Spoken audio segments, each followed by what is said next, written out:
What I say to you now is direct, present, current transmission information from the kingdom level above human, the kingdom of God, the kingdom of heaven, and of my Father. Your only chance to survive or evacuate is to leave with us. Salut les petits curieux, moi c'est Sahara, bienvenue sur ma chaîne, on y va sans plus tarder. Ce soir on retourne aux États-Unis avec l'affaire Heaven's Gate. Marshall Applewhite est né en mai 1931 au Texas, dans une famille très religieuse, lui aussi d'ailleurs est plutôt pratiquant depuis sa plus tendre enfance. Il étudie même la théologie pour devenir pasteur. En 1952 il se marie et il a 2 enfants, et en 1954 il rejoint l'armée pour une période de 2 ans. Il reprendra ensuite ses études et obtiendra un master en musique à l'université du Colorado, et il deviendra professeur de musique. Mais en 1964, il est accusé d'abus sexuels sur l'un de ses étudiants et il va perdre son travail. Sa femme a eu vent de ce scandale et elle demandera le divorce. En 1971, son père meurt et là, Applewhite va tomber dans une profonde dépression. Cet événement, c'était un peu la goutte d'eau qui a fait déborder le vase. Il avait déjà perdu sa femme, son travail, il était endetté, donc il a d'autant plus mal vécu le décès de son père. En 1972, il rencontre une infirmière nommée Bonnie. Bonnie Lou Nettles est née en 1927 à Houston, au Texas, également dans une famille très religieuse, par contre elle ne l'est pas. En 1964, elle se marie et elle aura 4 enfants. Son mariage aussi tombe à l'eau, en partie parce qu'elle commençait à se rapprocher de plus en plus d'Applewhite, mais les problèmes au sein de son couple avaient déjà commencé quand Bonnie déclarait qu'elle communiquait avec un moine du 19e siècle qui lui parlait et lui donnait des instructions à suivre. Hashtag pot fantôme. Elle étudie l'astrologie, l'occulte et la théosophie. Petite définition de ce qu'est la théosophie parce que ça va aider à comprendre la personne qu'est Bonnie. La théosophie est une secte qui a été créée à la fin du 19e siècle aux États-Unis par une immigrante russe. Le mot vient du grec qui signifie sagesse divine ou divinité des dieux, et les 3 principes fondamentaux sont les suivants. La fraternité universelle, donc la solidarité, la réincarnation, donc l'âme est éternelle, et le karma, soit l'universalité du principe de causalité. La fondatrice de cette secte avait cette croyance selon laquelle les êtres vivants étaient créés à partir d'esprits purs, et elle pensait aussi qu'il y avait 7 niveaux d'évolution. Pour donner un exemple, au niveau 4 de l'évolution, il y avait sur Terre des êtres vivants qui étaient géants et qui vivaient en Atlantide, un endroit qui selon elle aurait vraiment existé. Alors entre autres, ces êtres supérieurs auraient créé des structures telles que Stonehenge, et ils se seraient aussi accouplés avec des animaux femelles, ce qui aurait résulté en l'apparition des gorilles et des chimpanzés. Mais puisque ces êtres ont abusé de leur pouvoir, leur cité a coulé donc dans l'océan Atlantique, d'où son nom. Et donc d'après la théosophie, ce qui suivra le 7e et dernier niveau de l'évolution, c'est la fin des temps, ce que d'autres religions appelleraient l'apocalypse. Bon, il y a même une chaîne YouTube si jamais ça t'intéresse d'aller regarder un peu ce que c'est la théosophie.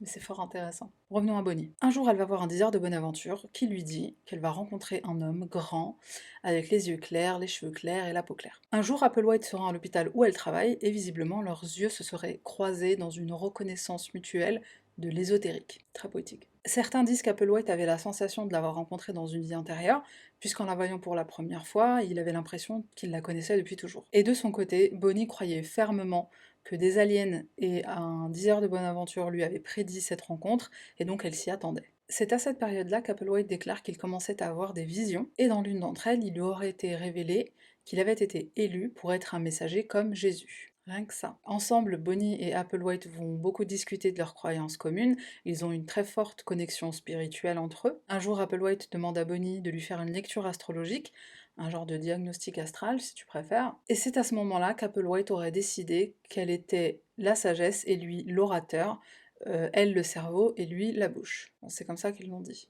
Ils emménagent ensemble, mais leur relation est platonique. Ils forment un couple de bien des façons, mais en fait, ils sont plutôt des âmes sœurs spirituelles, pas du tout des amants. Selon certains experts, c'est Bonnie qui aurait dirigé les délires psychotiques émergents d'Applewhite vers les aliens, le mystique, l'occulte et l'ésotérique. Après tout, c'était elle le cerveau, donc elle avait une forte influence sur lui. Ensemble, ils vont ouvrir une boutique de livres où ils vont principalement vendre des livres spirituels, dans leurs croyances logiques. Plus tard, ils commencent à donner des cours sur le mysticisme et la théosophie, et ils créent un groupe qu'ils appellent No Place. Pas No Place, No Place. Bon, ça se traduit pas vraiment...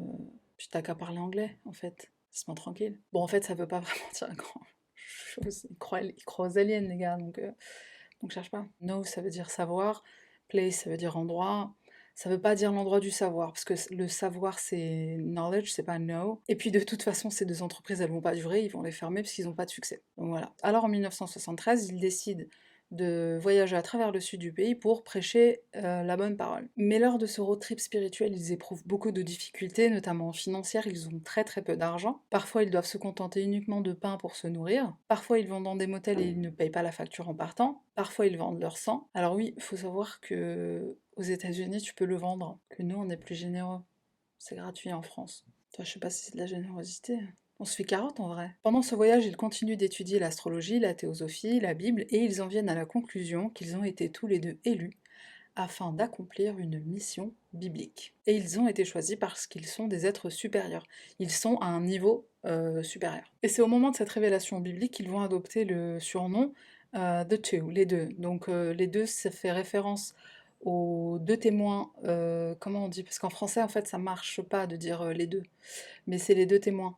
Dans le livre de l'Apocalypse, ouais, c'est ça. Alors les deux témoins, en fait, sont des sortes de martyrs qui ont été assassinés et qui sont revenus à la vie pour une ascension vers le paradis. Et comme ces deux témoins de la Bible n'ont pas été identifiés, on ne sait pas de qui il s'agit, Bonnie et Applewhite pensent qu'il s'agit d'eux. Donc ils pensent qu'ils vont mourir, revenir à la vie et faire une ascension au paradis. Mais sauf que eux, ce sera dans un vaisseau spatial, avec des extraterrestres. Bon, c'est quand même beaucoup moins biblique là. Alors ils croient aussi en la théorie des anciens astronautes. Alors la théorie des anciens astronautes, c'est quoi? On en apprend tous les jours. C'est une croyance selon laquelle des aliens seraient venus sur Terre à différents moments de notre histoire. Et pendant ces visites, ils auraient fortement influencé la biologie humaine, la technologie et nos religions. On serait visiblement soit les descendants des aliens, soit leur création. Bon, je juge pas les croyances des autres, je respecte les croyances de chacun. Alors visiblement, cette théorie, elle est soutenue par des trous qu'on aurait dans notre histoire, des périodes très obscures, mais surtout par des structures telles que les pyramides,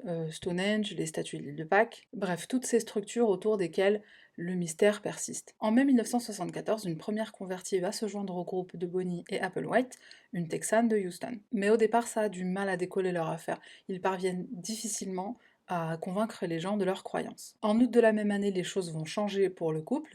Par défaut, je vais dire le couple. Applewhite se fait arrêter parce qu'il n'a pas rendu une voiture de location. Il dit qu'il avait un droit divin de la garder. Alors t'imagines, interrogatoire, j'ai une autorisation du Tout-Puissant. Bon, évidemment, l'agence de location voit les choses d'un autre œil, ainsi que la police. Applewhite se fait donc arrêter et emprisonner pendant 6 mois.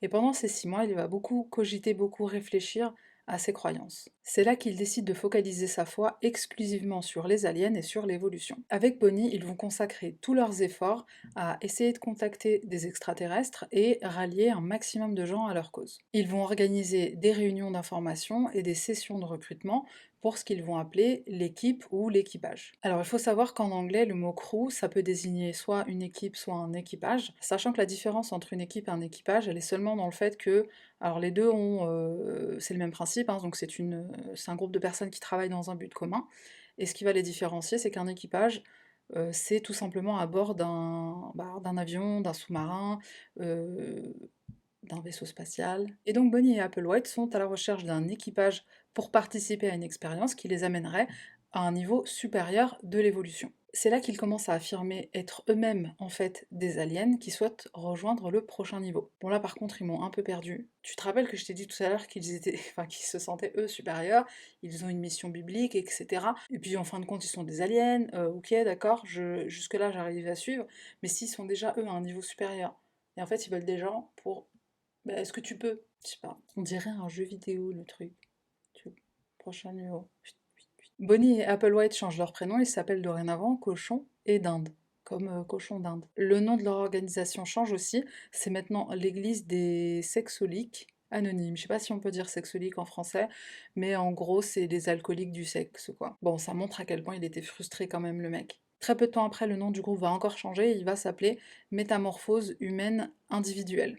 Bon alors accroche-toi parce qu'il y a des changements partout. Pendant ses prêches, Applewhite va souvent citer des répliques de Star Trek, affirmant que les extraterrestres communiquent avec lui à travers l'émission. En 1975, Cochon et Dinde vont faire de la publicité pour leur organisation en Californie sous la forme de flyers. Ils sont invités ensuite à s'exprimer lors d'une conférence New Age, et ils arrivent à y convaincre à peu près la moitié des participants à les rejoindre, soit environ 25 personnes. Et là, le succès commence. Les médias s'intéressent même à eux, mais uniquement pour se moquer et les accuser de faire du lavage de cerveau. Une des raisons qui explique pourquoi il était si facile de convertir les gens, et pourquoi soudainement ils ont eu ce succès, c'est parce que leurs croyances étaient éclectiques. Une sorte de cocktail de christianisme, de théosophie, de théorie des anciens astronautes, mais surtout on est à l'époque New Age. Alors le New Age, ou le Nouvel Âge, c'est un mouvement spirituel qui a commencé au début des années 70. C'est une sorte de combiné de différentes croyances et de différentes pratiques qui permettrait d'atteindre le réveil spirituel et de changer fondamentalement l'humanité. Le Nouvel Âge est fortement influencé par la théosophie, donc on comprend pourquoi à cette conférence Nouvel Âge, le discours de Bonnie et Applewhite ait pu plaire à autant de personnes. Alors au départ, j'étais quand même assez perturbée par le fait qu'on puisse prendre des bouts de croyances ici et là, de les combiner et d'en faire une... Alors j'aime pas le mot religion, mais à défaut je vais dire le mot religion. Donc on peut se demander pourquoi ne pas tout simplement suivre une religion, comme le christianisme, une religion qu'elle a depuis des siècles. Parce que Bonnie et Applewhite, ils y croient en la Bible. Par contre, ils affirment que des méchants aliens qu'ils appellent les lucifériens ont corrompu notre planète et nos religions. Donc c'est pour ça qu'ils ont pris un bout ici et un bout là et qu'ils ont compilé ça en une religion. Parce que tout n'est pas complètement corrompu. Bon, faut situer les choses dans leur contexte, quand même, on est dans les années 70, donc qui dit années 70 dit hippie, dit expérimentation de drogue, dit Hare Krishna, bouddhisme et compagnie. Donc la plupart des gens qui rejoignent le groupe de Bonnie et Applewhite, c'est des gens qui sont déjà familiers avec le fait d'avoir des croyances qui sont variées, qui sont diverses, donc c'était vraiment le moment idéal pour que Heaven's Gate voit le jour. La naissance des religions éclectiques et l'âge d'or de la science-fiction télévisée. Cette même année, 1975, Applewhite et Bonnie vont encore une fois changer de prénom. Ils vont s'appeler maintenant Beau et Pip. Alors là, par contre, je cherche pas parce que ça veut vraiment rien dire. Ils ont alors environ 70 membres et ils vont commencer à mettre en place des pratiques. Il faut se délester de ses désirs sexuels, donc comme dans le Nouveau Testament. Il faut aussi renoncer à ses amis, sa famille, la drogue, l'alcool et les médias. En premier lieu, il demande à ce que chaque membre adopte un prénom biblique, puis il change d'avis. Maintenant, tout le monde doit avoir un prénom en 2 syllabes, qui commence par 3 consonnes et qui se termine par Audi. Bon, alors on va faire un blaze avec ça. Bon, comme on peut le voir sur la photo, la meuf de droite, elle a pas respecté la consigne, parce qu'il y a un Y. Un Y, c'est une voyelle, à ma connaissance. En fait, ils en sont arrivés à un point où tout avait un sens, plus rien n'était ridicule. Bon, ce genre de pratique est assez courant dans les sectes, c'est ce qu'on appelle le lavage de cerveau ou l'endoctrinement. Le but, c'est de faire perdre la notion d'individualité, la notion d'identité. Et certains ex-membres ont même rapporté que chaque personne et chaque chose qui les entourait devait être identique jusqu'à la taille des pancakes qu'ils mangeaient au petit déjeuner. Mais on va où là? C'est chaud, ils ont dû jeter plein de pancakes. Mais certains experts ne sont pas d'accord avec la notion de lavage de cerveau, ils vont dire que c'est bien plus compliqué que ça. Ces gens sont là de leur plein gré et ils sont d'eux-mêmes devenus dociles et obéissants, et ils font tout ce qu'Applewhite leur dit de faire. Mais qu'est-ce que ça dit de ces gens? Quelle vie ils avaient? C'est quoi leur parcours, leur historique, leur enfance, leur traumatisme? Qu'est-ce qui s'est passé dans leur vie pour qu'ils en arrivent à rejoindre une secte? Tellement de questions. Reprenons. Le groupe avait un mode de vie plutôt nomade. À cette période-là, Bonnie et Applewhite ont même arrêté de faire des réunions et ils ont même arrêté de prêcher à leurs membres, ce qui va provoquer le départ d'un bon nombre d'entre eux. Et ce comportement chez Bonnie et Applewhite va s'expliquer notamment par une paranoïa grandissante chez Applewhite. Il pensait que des gens voulaient infiltrer le groupe pour les détruire. Mais c'est quand même un grand classique chez les chefs de secte, ça. En 1976, encore une fois, leurs prénoms vont changer. Maintenant, c'est Do et Ti. Alors là, ça a une signification, pas comme au dernier épisode. Tu te souviens qu'Applewhite était prof de musique, en fait, Do et Ti correspondent aux notes musicales. Alors pour info, en anglais, on dit pas Si, on dit Ti. Cette même année, ils installent leur campement dans une forêt du Wyoming, et là, ils annoncent à leurs membres qu'ils vont recevoir une visite très spéciale. Les aliens arrivent. Tu peux préparer du café et des macros, s'il te plaît? Évidemment, ils ne se sont pas pointés, mais ils ont prévenu quand même. Bonnie leur affirme en effet que le rendez-vous a été annulé, mais elle ne précise pas pourquoi. Et là, il commence à se dire qu'il faut peut-être qu'ils trouvent des combines pour que les gens restent. Ils décident de couper toute communication avec leurs membres, ils vont soit passer par un assistant, soit leur laisser un mot, en prétextant qu'ils sont eux deux seules sources de vérité. Alors, en quoi c'est logique et en quoi c'est une astuce pour les empêcher de partir, j'ai pas trop compris. Ils empêchent aussi toutes sortes de copinage au sein du groupe pour éviter une rébellion. Bon, par contre, là, j'avoue que c'est une très bonne astuce. En fait, ils voulaient créer un profond sentiment de dépendance vis-à-vis d'eux, en disant à leurs membres que leur seule responsabilité, c'était d'obéir et de suivre les instructions à la lettre, même si celles-ci changent tous les 4 matins. Et souvent, on ne leur donne pas des ordres directs, mais plutôt des options. Genre, tu veux faire la vaisselle ou tu veux faire la serpillière. Et du coup, c'est hyper malin puisque ça donne l'illusion d'avoir le choix. Et ces techniques de manipulation ont pris de telles proportions que Do et Ti vont contrôler chaque minute de leur journée, en prétextant que c'est pour les préparer à atteindre le prochain niveau. Et ceux qui désobéissent, au revoir, merci. Pour tester leur foi, un soir, ils leur demandent à tous de sortir et d'attendre dehors toute la nuit parce que les aliens arrivent. En fait, ce mensonge avait pour but de s'assurer de leur totale obéissance au-delà de ce qu'ils pourraient voir de leurs propres yeux. Encore une autre technique de contrôle, c'était enfin de les autoriser à aller rendre visite à leur famille, mais uniquement pour des très courtes durées et très occasionnellement. Toujours pour leur donner cette illusion qu'ils ont le choix et qu'ils sont dans le groupe parce qu'ils ont envie d'y être, personne ne les force. Au début des années 80, je me souviens des soirées, pardon. Au début des années 80, Bonnie apprend qu'elle est atteinte d'un cancer. Son état de santé se détériore et elle meurt en 1985. Ce qui bien sûr est en totale contradiction avec cette croyance selon laquelle les aliens allaient venir les récupérer. Pourquoi est-elle morte? Elle devait partir à bord d'un vaisseau spatial. Applewhite va expliquer qu'en fait elle avait tout simplement trop d'énergie pour cette planète et qu'elle devait quitter son corps qui était devenu défectueux. C'est un peu simple comme explication quand même. Après son décès qu'il vit très très mal, il tombe encore une fois dans la dépression, mais il essaie quand même de maintenir l'unité au sein du groupe.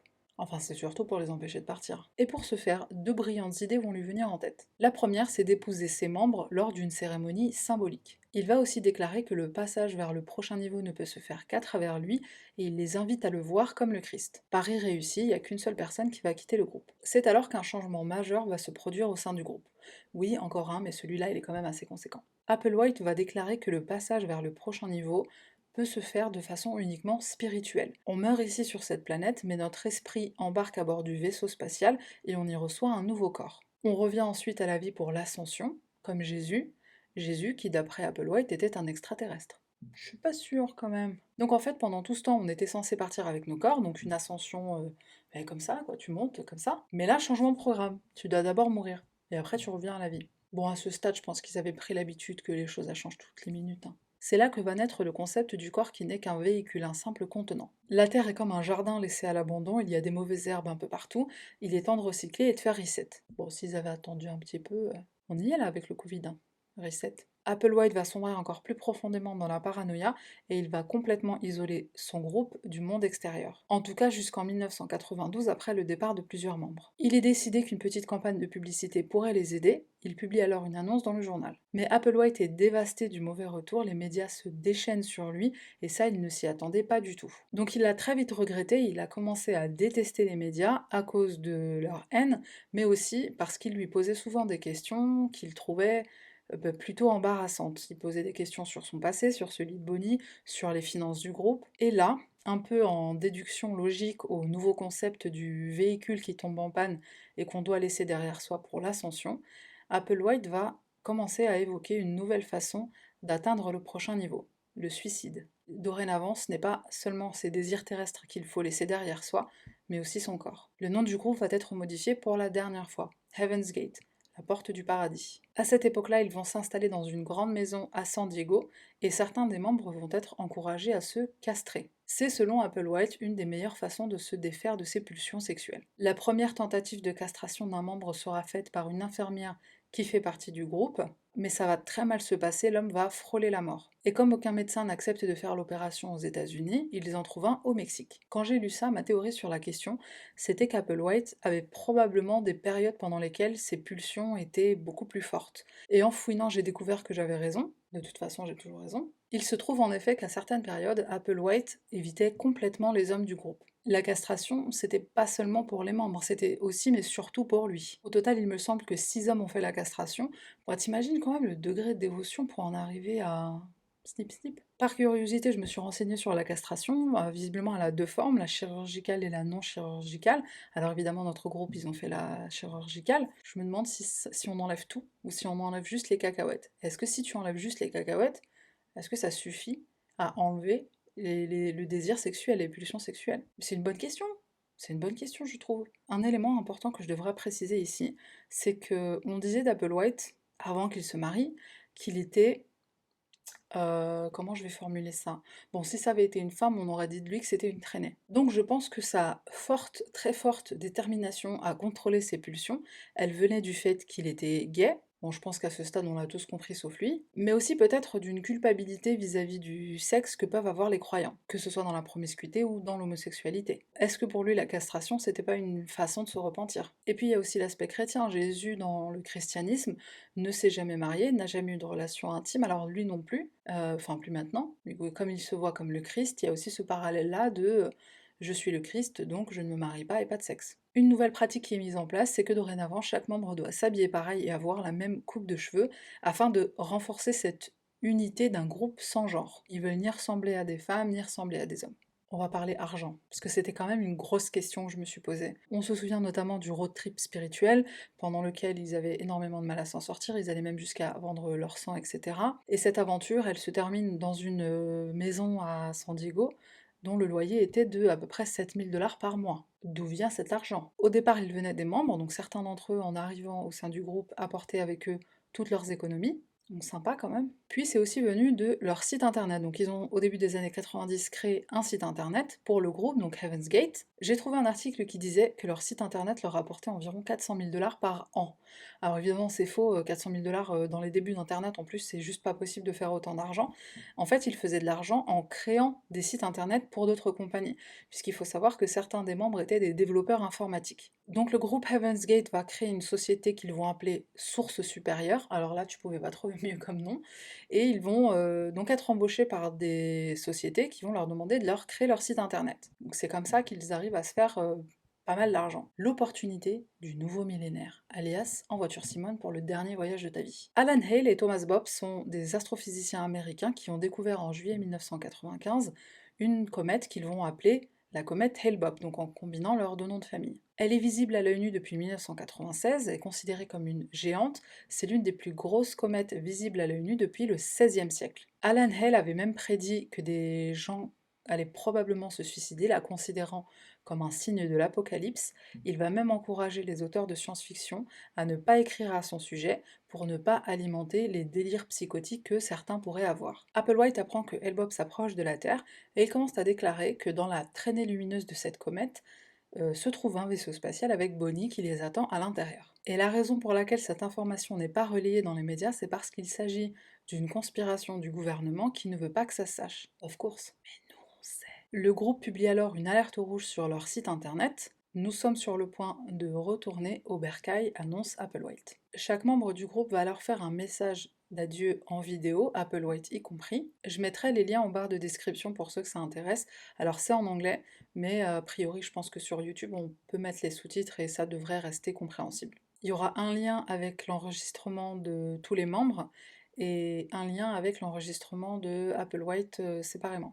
Dans son message d'adieu, entre autres, Applewhite va inviter le monde à les rejoindre le plus vite possible, puisque la porte va bientôt se refermer. Il paraîtrait qu'une année avant les événements de 1997, le groupe aurait souscrit à une assurance contre le kidnapping par des aliens. Et qu'en Amérique que tu trouves des trucs comme ça? Oui, parce que les aliens, ils parlent américain. Star Trek, tout ça. Non, je suis méchante, en fait c'est une compagnie britannique qui leur a vendu l'assurance. Mais ça existe toujours aujourd'hui, notamment aux États-Unis, je sais qu'il y a certaines compagnies qui proposent ce service. Alors au départ c'était parti comme une blague, mais visiblement les gens le prennent de plus en plus au sérieux et ils s'assurent réellement en pensant que c'est possible qu'ils se fassent kidnapper par des aliens. D'ailleurs, il y a même une des clauses qui protège contre si tu tombes enceinte, en fait, si tu te fais mettre enceinte par un alien. Par contre, si tu veux récolter l'argent de l'assurance, il faut que tu puisses prouver que soit tu as été kidnappé, soit la personne qui t'a mis enceinte, c'était bien un alien. Donc va prouver ça. Mais bon, plus sérieusement, je me suis dit, pourquoi prendre une assurance, puisque les aliens sont censés être nos amis? Le 20 mars 1997, notre petit groupe se rend dans un restaurant qui s'appelle Marie Callender's pour un dernier repas, un peu comme la scène de Jésus. Ils commandent tous la même chose, une tourte à la dinde, une salade, un cheesecake à la myrtille et un iced tea. Et le 22 mars, soit 2 jours plus tard, chaque membre du groupe Heaven's Gate va ingurgiter des barbituriques, donc du poison, qu'ils vont mettre dans de la compote de pommes ou dans du pudding. Ils vont faire descendre ça avec de la vodka, puis ils vont chacun aller s'allonger dans un lit. Dans un dossier qui a été retrouvé sur les lieux, la police va trouver une description des événements. Les suicides se seraient passés en 3 étapes, donc je vous lis la citation qui a été trouvée dans ce dossier. 15 élèves et 8 assistants, puis 15 élèves et 8 assistants, puis on s'entraide. Donc ce qui s'est passé, c'est que 8 personnes ont aidé 15 personnes à se suicider. Comment? Puisque le poison devrait suffire. Tous les membres, sauf 2, ont été retrouvés avec un sac plastique sur la tête. Les résultats toxicologiques vont révéler que certains ne sont pas morts du poison, mais sont morts asphyxiés. Donc 8 qui tuent 15, enfin qui assistent 15, encore 8, hein, les mêmes 8 ou pas les mêmes 8, on ne sait pas, qui assistent encore 15, donc on est à 30, et là il en reste 9, donc les 9 s'entraident. Suicide assisté ou meurtre? C'est la grande question. Ces suicides donc se sont passés en 3 étapes et sur une période de 3-4 jours, mais avant que les 2 derniers commettent leur suicide, ils ont envoyé une cassette vidéo à un de leurs anciens membres. Donc cet ancien membre de Heaven's Gate reçoit une cassette vidéo sur laquelle il y a écrit déclaration de sortie. Donc en fait, il s'agit des enregistrements de messages d'adieu. Donc cet ancien membre comprend immédiatement de quoi il s'agit et il se rend le plus rapidement possible à la maison de San Diego. Il y entre avec une caméra et il filme ce qu'il trouve. Les 39 corps des membres allongés sur des lits, tous habillés de survêtements noirs et de baskets Nike. Alors si toi aussi t'es dans les années 80, tu te souviens probablement de ces images choquantes. Tous, sauf 2, ont une genre de serviette violette qui couvre le haut de leur corps, donc ce sont ceux qui se sont suicidés en dernier. Et au passage, on peut aussi voir sur certaines des photos que les membres avaient tous préparé un sac qu'ils avaient posé soit à côté d'eux, soit sous leur lit, un sac en prévision de leur grand voyage. C'est triste quand même, ils pensaient vraiment qu'ils allaient partir, c'est tellement triste. Et il se trouve que l'un des membres était le frère de l'actrice Nichelle Nichols, alias le lieutenant Uhura dans la série originale Star Trek, comme par hasard. Après s'être fait son petit film maison, l'ancien membre qui a découvert les corps va appeler la police, il les informe du suicide de masse et leur donne l'adresse. Les ambulances arrivent et font la macabre découverte, encore une fois, suicide ou meurtre. Bon, on va parler de Nike de petites minutes. Alors, parce que beaucoup de personnes se sont demandé pourquoi Nike? Est-ce que ça a une signification? En fait, ils portaient des Nike parce qu'il y avait une promotion sur ce modèle, les Nike Decades. Voilà, c'est uniquement la raison pour laquelle ils portaient des Nike. Évidemment, après la tragédie, la marque a décidé d'arrêter de produire ce modèle, et pendant un moment, leurs ventes ont même fortement baissé, malgré le fait que Nike se soit exprimé en disant que ces suicides n'avaient rien à voir avec la marque. Alors encore jusqu'en 2017, on pouvait trouver des paires en vente sur le site de eBay pour la modique somme de 6 600 $. Bon, aujourd'hui, on en trouve encore, et beaucoup moins cher quand même. Une petite capture d'écran prise il y a quelques jours. Maintenant, on les appelle même plus les Nike Decades, on les appelle les Heaven's Gate Original ou Heaven's Gate Vintage. Alors, genre, c'est devenu le nom du modèle, quoi. D'ailleurs, en cherchant les baskets, j'ai même trouvé sur Etsy.com le badge en fait qu'ils ont tous porté donc pour leur ce qu'ils appelaient leur sortie. C'était un badge un peu comme un peu comme enfin un peu non exactement comme dans Star Trek. En fait, ils avaient un badge un genre de badge là qu'ils mettaient sur leur bras quoi, sur leur uniforme. D'ailleurs sur Etsy.com, tu trouves plein d'autres choses aussi, des mugs, des t-shirts, des cartes d'abonnés. Mais qui fabrique ces choses? Qui achète ces choses aussi? C'est quand même bizarre. Tu te souviens que Heaven's Gate avait un site internet? Eh bien figure-toi qu'il existe toujours, et le design est resté exactement le même qu'à l'époque. Je mettrai un lien en barre de description si tu veux aller jeter un petit coup d'œil. Alors juste pour citer une chose intéressante que j'ai trouvée dans un article qui a été publié en 1988, Applewhite avait visiblement une explication au dégringolage de sa vie, de celle de Bonnie, ainsi qu'à tous les changements qui ont été implémentés au cours de la vie de Heaven's Gate. Alors, un walk-in, c'est quoi? Donc, c'est une expression anglaise qui peut vouloir dire plusieurs choses selon le contexte. Et là, en l'occurrence, le contexte, c'est les extraterrestres.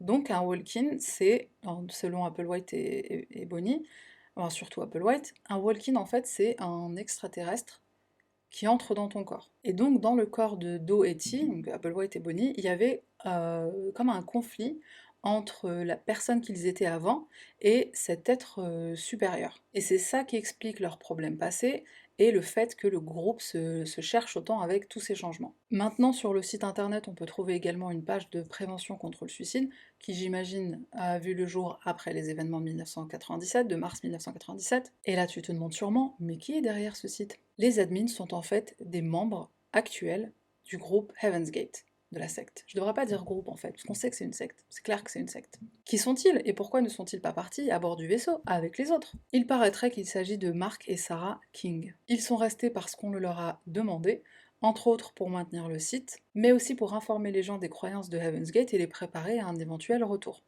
du vaisseau spatial. Ce qui est quand même en contradiction avec ce que Applewhite avait dit, puisque dans Dans sa déclaration de sortie, il avait dit: Faut nous rejoindre, il faut partir tout de suite, la porte va se fermer. Après, c'est trop tard. Pour recyclage, tout ça, tout ça. Il a même dit: Il n'y a plus aucun espoir pour ceux qui ne veulent pas nous suivre. Alors ils vont revenir, ils vont pas revenir, on est perdu à tout jamais, on va tous mourir. Pour information, cette secte est la première de l'histoire à avoir utilisé Internet. Bon, comme je suis curieuse, j'ai envoyé un email. J'avais 1 milliard de questions. J'en ai posé que quelques-unes parce que je ne voulais pas les vexer. Alors non pas que c'était mon intention de les vexer, pas du tout, mais étant donné mes croyances et leurs croyances, je pense que ça aurait pu être perçu comme ça, et donc je me suis limitée vraiment aux questions essentielles. Et figure-toi qu'ils ont répondu. Je vais essayer de traduire leurs réponses le plus fidèlement possible, sachant quand même qu'elles étaient très courtes. On y va, c'est parti. Alors désolé, je vais un peu pas mal lire. Ma première question, c'était pourquoi avoir souscrit à une assurance kidnapping contre aliens,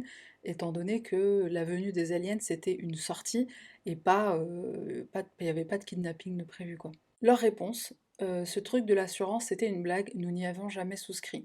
Quelle source vous dit que c'était le cas? J'ai pas compris quand ils disent que c'était une blague. J'ai répondu à leur email en leur donnant mes 3 sources, donc c'était 3 sites internet différents, dont un du LA Times quand même, et un du Chicago Tribune, qui me paraissent être des sources plus que correctes. Enfin bref.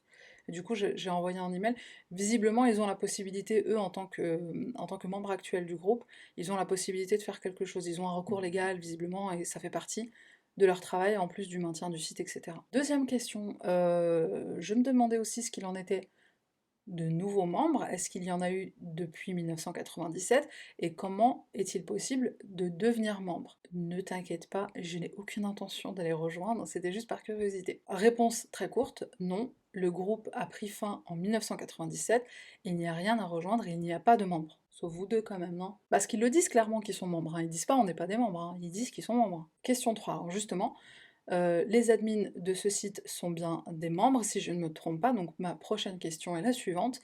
Est-ce que vous allez également sortir, enfin ce qu'ils appellent the exit, la sortie, donc le fait de prendre le vaisseau, tout ça, ou est-ce que vous attendez le retour de Do? Réponse: nous attendons leur retour.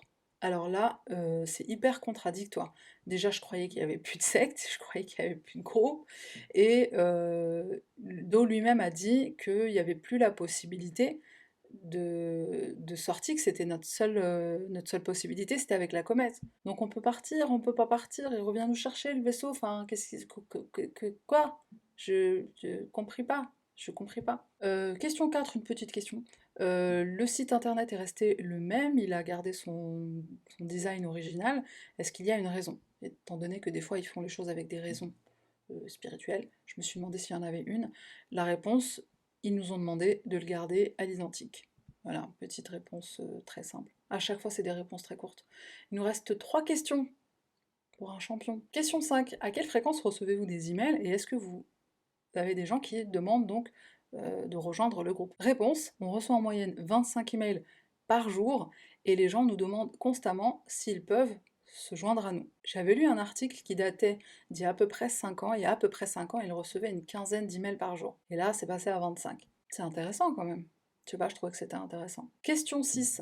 Alors, est-ce que Do vous a informé d'une nouvelle opportunité de sortie? Réponse: il n'y aura pas de nouvelles opportunités de sortie à notre ère. Ouais, ça veut dire qu'ils se sont sacrifiés. Pas les deux là. Déjà. Ça veut dire qu'ils se sont sacrifiés pour nous informer du message, et ça veut dire que dans des générations et des générations, de ce que j'ai compris, hein, peut-être je me trompe, mais dans des générations et des générations, il y aura des opportunités de sortie, donc le vaisseau va revenir, mais ce sera pas pour nous. Donc on est dans la merde en fait. Mais grave quoi. Pardon, mais c'est un énorme sacrifice qu'ils ont fait pour 3 pecnos qui peuvent même pas rejoindre le groupe en plus. Mais comment on va s'en sortir? Je vais être sauvée, je veux aller dans l'espace, je veux rencontrer E.T. Est-ce que c'est moi qui est bête et qui a pas compris? Parce que comment il y a un retour, mais il n'y a pas de retour? Il y a un vaisseau, mais il n'y a pas de vaisseau, mais il viendra pas, mais il vient. C'est confusant quand même. Dernière question, comment se manifestent vos pratiques quotidiennes à la Heaven's Gate? Est-ce que vous continuez ce que Do vous avait instruit de faire quand il était encore sur Terre? Réponse: nous continuons les mêmes pratiques et nous avons les mêmes croyances. Bon, c'était peut-être un peu indiscret comme question, mais en même temps, c'est une religion, hein, ça devrait pas être indiscret. Mais bon, voilà ce qu'ils ont répondu. Bon, je voudrais terminer cette vidéo en disant que il m'a fallu beaucoup de recherches pour trouver l'ordre des décès, l'ordre des suicides. Je n'ai pas trouvé d'ailleurs, mais j'ai pu quand même trouver que Applewhite était mort en 37e. Pour moi, ça a tout simplement confirmé la grande lâcheté de ce monsieur, tout simplement parce que, et dans la castration, et dans le contrôle de ses pulsions sexuelles qu'il n'acceptait pas, et dans tous ses délires psychotiques, il ne voulait pas le faire seul, il voulait le faire avec quelqu'un, enfin, jusqu'au suicide. Moi je pense vraiment que le fait qu'il soit mort 37e, et pas 38e, et pas 39e, donc parmi les deux derniers, c'est que vraiment, enfin, il n'a pas voulu partir tout seul, et il a voulu emmener avec lui un maximum de personnes. C'est d'une lâcheté incroyable, quoi. Enfin, en tout cas, c'est mon avis. Il y a beaucoup de personnes qui, enfin dans tous les témoignages que j'ai lus, que ce soit des reporters ou des membres de la famille de personnes qui sont décédées, des membres de famille d'anciens membres, il y a beaucoup de personnes qui pensent euh, que Applewhite est un assassin, qu'il n'est pas juste quelqu'un qui avait des délires psychotiques et qui s'est suicidé et qui a encouragé au suicide. Ils pensent que c'est un assassin qui a tué 38 personnes. Faut savoir entre autres que dans sa vidéo d'adieu, il a dit en toute honnêteté, nous détestons ce monde. Et bien sûr qu'il détestait ce monde. Il est né partagé entre ses croyances de chrétien, ses croyances spirituelles, entre ses pulsions sexuelles, entre le fait qu'il soit un, un gay, comment on dit, dans le placard, quoi. Sans parler du fait que sa vie était mouvementée, enfin comme n'importe quelle vie. Il a perdu son père, il perd sa meilleure amie, Bonnie, il a perdu sa femme, sa famille, son argent, enfin il était endetté. Mais enfin, c'est des choses qui arrivent à tout le monde. Il a trouvé un sens à sa vie dans Star Trek, et c'est très bien, enfin il n'y a aucun problème jusque-là, dans son amitié, dans sa forte amitié et connexion spirituelle avec Bonnie, et puis dans les étoiles, et les aliens, et les extraterrestres, enfin encore une fois, tout va bien, il n'y a pas de souci. Il y avait clairement des délires psychotiques derrière, il y avait clairement probablement une maladie mentale non diagnostiquée. Et là, enfin, tout le danger, il est là. Je me suis aussi demandé si le fait qu'il se suicide, c'était pas aussi pour se prouver un peu à lui-même qu'il croyait en ce qu'il disait. Parce que peut-être au fond, il a commencé vraiment à y croire. À force de se répéter un mensonge tous les jours, à force de vivre dans ce mensonge tous les jours, et dans le fait d'endoctriner les gens, bah, au bout d'un moment, je pense que ça a dû prendre effet sur lui et qu'il a commencé lui-même à croire en son message. Et je pense que bah, une des façons les plus ultimes de se le prouver, bah, c'était peut-être par le suicide et c'était peut-être avec un départ. Je ne sais pas, on ne saura jamais, sauf s'ils reviennent. Voilà qui conclut la tragique histoire de la secte Heaven's Gate. Perso, je voulais parler de cette affaire puisque quand c'est arrivé en 97, j'avais 13 ans. Donc si tu fais le calcul, tu sais que je suis vieille. Mais sérieux, moi c'est une affaire personnellement qui m'a vraiment, vraiment marquée. Enfin, je me rappelais encore de la vidéo où on voit, enfin c'est celle qu'on a vue tout à l'heure, où on voit tous les membres qui sont allongés sur le lit avec la serviette violette sur eux et les baskets Nike. Et j'avais cette image en tête des baskets Nike, quoi. Et franchement, tu vois ça, t'as 13 ans, tu sais ce qui s'est passé, tu comprends la mort, tu comprends le suicide. Mais c'est juste vraiment... enfin, vraiment traumatisant, quoi. Et du coup, voilà, je voulais juste entrer plus en profondeur dans le pourquoi du comment et m'intéresser plus en profondeur à cette tragique histoire. Voilà. Et pour rester dans le thème du recyclage, je me suis dit que le random item d'aujourd'hui allait être green, vert. Donc c'est parti. Alors Last Swap, c'est le nom de la marque. En fait, il s'agit d'un coton-tige en silicone, donc qui est lavable, réutilisable. Et vu que c'est du silicone, bah, ça peut probablement durer bah, une éternité, une dizaine d'années. Cette marque-là coûte une petite dizaine d'euros sur Amazon, sachant qu'il y a des sous-marques, il y a d'autres modèles, il y a même des petits kits en fait avec d'autres types de coton-tige, des pointus, etc. Mais franchement, moi personnellement, je trouve que c'est un super investissement, ne serait-ce que pour partir en voyage et pas avoir à se balader avec toute une petite pochette de coton-tige. Enfin, en tout cas, quand on part en sac à dos, le moindre gain de place, aussi petit soit-il, c'est un gain de place important. Donc mettez-vous au vert. ou au bleu. C'est tout pour moi, merci d'avoir regardé jusqu'à la fin comme d'habitude, un petit like, un petit commentaire, on s'abonne à la chaîne si c'est pas déjà fait et bah, on se retrouve, très bientôt. Bye.